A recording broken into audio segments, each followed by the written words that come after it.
সকালে ব্রাশ করে নিয়ে বসে গেলাম বাটি নিয়ে। শসা, ধনেপাতা, কাঁচা লঙ্কা তো কাটা হয়েই গিয়েছিল। ভাবলাম আজকে তোমাদের সাথে একটা মিনি ব্লগ শেয়ার করি। তারপরে নিয়ে নিলাম একটা পেঁয়াজ। আমি তো পেঁয়াজ সুন্দর করে কাটতে পারি না, তাই যেমন তেমন করে একটা কেটে নিয়ে দিয়ে দিলাম বাটির মধ্যে।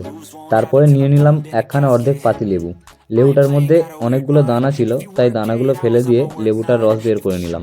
লেবুটার লাস্ট ফোঁটাটুকুও বের করে নিতে হবে। বাটিটা এখন একটু সাইডে রেখে নিয়ে নিলাম কালকের ভিজিয়ে রাখা ছোলা ও মটর কড়াইগুলো। কালকে দুপুরে এগুলোকে ভিজিয়ে রেখেছিলাম সন্ধ্যাবেলায় করে খাবো বলে, কিন্তু কালকে খাওয়া হয়নি। এখন এই টিফিনের মধ্যে থেকে আমার যতটা লাগবে নিয়ে নিলাম। বাড়ির মধ্যে আগে থেকেই বিট নুন রাখা ছিল, তাই বাটিতে একটু নিয়ে এর মধ্যে দিয়ে দিলাম বিট নুনটা। এবার এটাকে মেখে নেওয়ার পালা, তাই চামচটাকে সাইডে রেখে দেব। আর রেখে দেওয়ার পর আমার পাশে যে বাটিটা আছে, এই বাটিটাকে নিয়ে আমি আমার নিনজা টেকনিকে এগুলোকে সবটা একসাথে মিক্স করে নেব। তাই এই রকমভাবে নাড়াতে শুরু করে দিলাম। অনেকক্ষণ নাড়ানাড়ি করার পর এবার এটাকে দেখে নেব আমাদের সব কিছু ঠিকঠাক মিক্স হয়েছে নাকি। ও বাবা, বাটি খুলে দেখি মটর কড়াই, ছোলা কড়াই আলাদা দিকে পড়ে রয়েছে আর শসা আর এক দিকে পড়ে রয়েছে।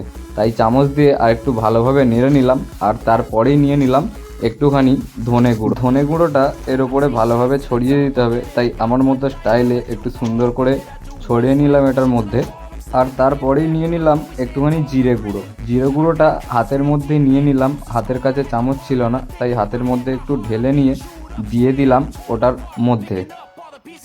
তারপরে ওটাকে একটু ভালো করে নাড়াচাড়া করে নেওয়ার পালা, তাই চামচে করে একটু সুন্দর করে মিশিয়ে নিচ্ছিলাম। আর মিশিয়ে নেওয়ার পরেই কিন্তু আমরা এটাকে টেস্ট করব।